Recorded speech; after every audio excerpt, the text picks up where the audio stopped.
Hello everybody, and good day to you all today. I'm talking about the God Friend of Me, season number 1, episode number 8, Matthew 6:21. Episode directed by Holly Dale. And here we have some things that's happening that I thought was nice and sweet and I did enjoy, and other things that I don't like at all.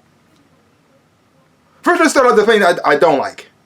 I don't like love triangles on shows. I don't like them because this is how they all start. It started with two people who actually like each other, and then but for some reason they don't pursue it. Something happens, they fate or whatever it is, and then they go with then somebody else gets involved into the relationship, and one person go either the girl go with another guy, or the guy go with another girl, and next thing you know, they two love each other, but they never pursued it. But then you got another girl involved, and you got this whole bunch of mess. And then eventually, the people who are supposed to be together eventually get together, and blah blah blah blah blah. So this is happening here again. Now, from the start, you had Miles and you had Kara, and when Kara got involved in Miles' world with this whole God account situation, the chemistry between them was evident. Everybody saw it. Everybody saw it and said he liked her, she liked him. They attracted to one another. They had something in common that brought them together, and you can tell the relationship was going in that direction. You can tell it was going in that direction. But nobody pursued it. She didn't go for it. Miles didn't go for it. Even though it was obvious they had feelings for one another, no one did anything. It was annoying, but it is what it is. So that's the thing. And so Miles finally decides to man up and actually tell her, Kara, that she has feelings for her, and the next thing you know, her ex-boyfriend shows up out of the blue, and then things go sideways. And I'm just, oh, well. And so Miles said, well, I guess it wasn't meant to be. I guess he probably came back into life for a reason. Maybe that's her soulmate, and I'm just gonna back off. So that's what Miles did. And then you have Kara, who's going with her ex-boyfriend Eli, and things are going well. He has changed his life. He's doing a lot of he's different man than he was when they broke up. He's a nice guy. He seems like a nice guy, but you can tell by the chemistry, it's not there. Yeah, I think they felt together too, but you can tell she's still not really into him, and the only reason why she's with him is because Miles didn't pursue it. If Miles told her right then and there that I want you, and I want to be with you, she would have left Eli right then and there and said, I'm sorry, I'm with somebody right now. He's my new man, so bye-bye. But since Miles didn't do that, she says, well, I guess I got to go with Eli, I guess, give him a shot. And then Miles is pretty much encouraging him to do it too. She said, really? You actually want him to go? Yeah, he might be the one. And he says, oh, okay. I guess so. Even in this episode here, there's a scene when you're watching Kara and Miles together doing the mission, doing the mission that they're supposed to do, helping Alfie get his life back on track, whatever's wrong with him, and she's pretty much trying to tell him that she's going with Eli, and every time she gives a little more information about the relationship, she looks at Miles as for saying, please tell me to break up with him. Please tell me to break up with him. I just, I'm going with Eli now. And she looks at Miles. Do you want me to stop going with him? Because if you want me to stop going with him, I'll stop going with him right now. Just say stop, and I'll just stop. And he says, oh, that's good. And I says, oh. Then that even worse, his father is going to play saxophone again. He hadn't played in a long time after his mom, his wife died. And he invited her to come, and she says, sure. And then he invited her boyfriend Eli to come with her. She says, oh, well, he can't come. He has a thing.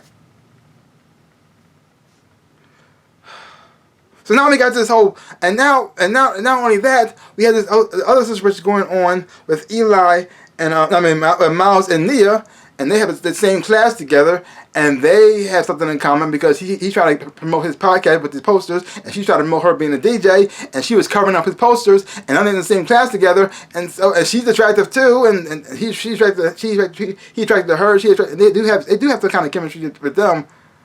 It's weird. Miles and Kara have great chemistry together, and then you got Kara and Eli. I don't feel the chemistry there, but I actually do feel the chemistry between Miles and Nia, which is kind of off-putting at the time, because I actually I'm rooting for him to be with Kara, and now he's with Nia. Nia's also cool too. I said, dang nabbit. And she seems so nice too at that. I don't understand what's going on. But anyway, so now we got this whole mess going on, which I don't like. And now we have Kara pining over Miles, and then when she saw Miles with Nia, and Nia touched Miles, oh my God, you could saw everything in her body wanted to jump out and attack. And she was just, she wanted to, but she can't because she's with Eli, and she's supposed to be happy. But she can tell she's not. Even her boyfriend can kind of get some kind of sense that she's not really into him like that. Come on, dude. Really? You can't see it? I mean, she's on a date with you, and she's staring at Miles with his girlfriend. She can't get him out, her eyes off of them, and you're asking her, "Are you okay?" She's like, "Yeah, sure.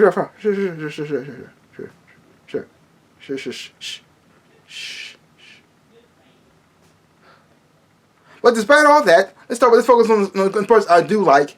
The whole thing going on with Alfie. Alfie played by Aaron Staton. And Alfie had a bad relationship with his stepfather. Now, I think his other father died. I think when he was young, or something happened. I can't remember now. But I think he passed away.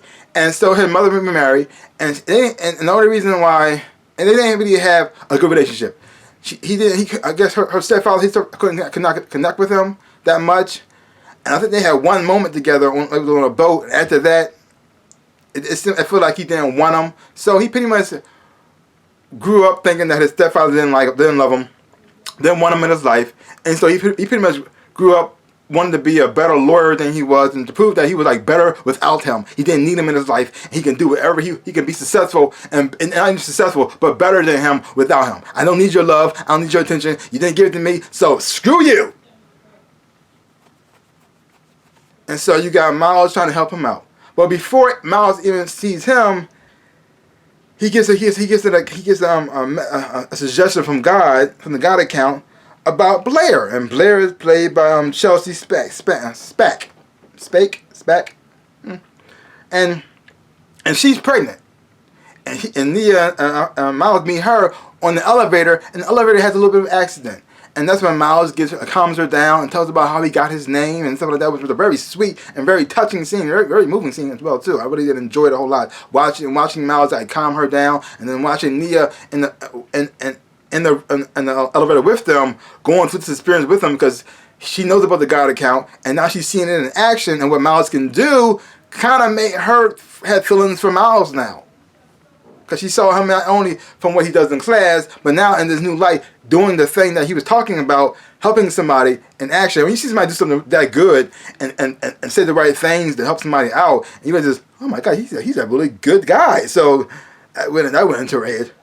But like I said, great scene. And then it seemed like it was over. It seemed like the whole God situation was done, which it makes no sense. Like the show can't be over. The show just starting.